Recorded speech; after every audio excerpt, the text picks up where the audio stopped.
तो मेवात बहुत सारी समस्याओं से जूझ रहा है, लेकिन उनमें से एक बहुत अहम समस्या जो है वो सेहत है।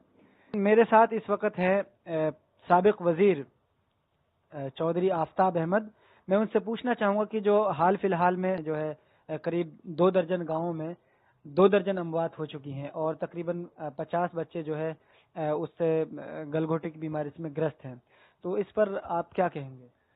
सबसे पहले मैं कहूंगा कि पिछले 4 सालों में जिस तरीके से हरियाणा में भारतीय जनता पार्टी की सरकार ने सेहत का जो ढांचा था, हरियाणा में इंफ्रास्ट्रक्चर था, उसको बहुत नुकसान पहुंचाया है। गलघोटू जैसी खतरनाक बीमारी ने 2 दर्जन मासूम बच्चों की जान ले ली, 50 से अधिक ग्रस्त है और अभी भी प्रशासन और खास तौर पे जो सेहत विभाग है उस पर कोई असर नहीं पड़ रहा और अब डेंगू की शिकायत आने लगी है। ये लोगों की सेहत के साथ खिलवाड़ किया जा रहा है और इनकी सरकार की जवाबदेही बनती है।